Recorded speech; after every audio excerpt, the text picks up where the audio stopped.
snap lock on your cold, cold heart.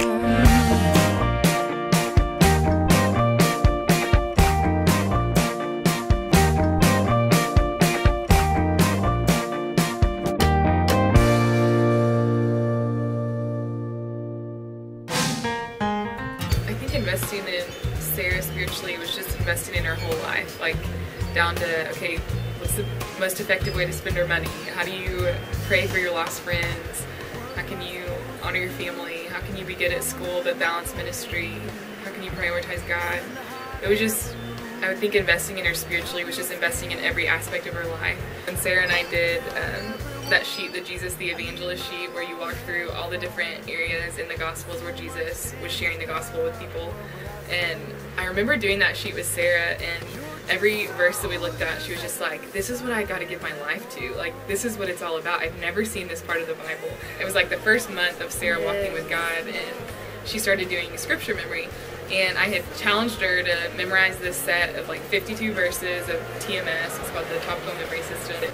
But I remember that the week we came back, Sarah had memorized, I think she had memorized like the first 4 verses, and she had bought this ring at the store of like how to organize all her scripture memory perfectly. And I remember she memorized like 52 verses within like a couple of months, and I was like, oh, what do I do next? She was a senior whenever I was first starting to invest in her, and ideally we would target freshmen, but I just couldn't not invest in her because of how available she was, how faithful she was. Well, because I did grow up in church, I really just thought that I was going to come to college and I was going to be just this spiritual guru, honestly. And I just really thought that I knew what I was doing.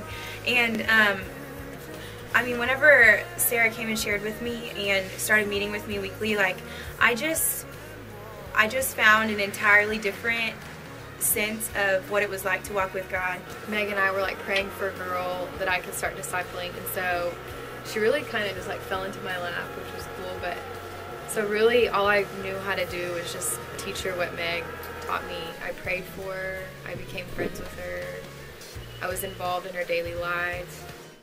I remember when I first started like sharing the gospel and meeting with girls, like I met a lot of them, but like Chapman was the one that would always like initiate with me, and she just was so faithful with meeting, and it really became clear to me early on that like I would be a fool to not invest in Chapman. Like Meg was saying earlier about the scripture memory, like she got the ring for herself, and she immediately got a ring of the cards for me, and so she was like, well, you can start memorizing scripture too. I can look back, I spent 4 years at school at OSU, and I spent 3 years on staff here at OSU, and I feel like I can leave really, really confidently knowing that whatever I started is going to continue. I think it makes me think it really is just such a privilege that everything God commands us to do, it's like in our best interest, you know, and so fulfilling the Great Commission, that's the best interest for my life.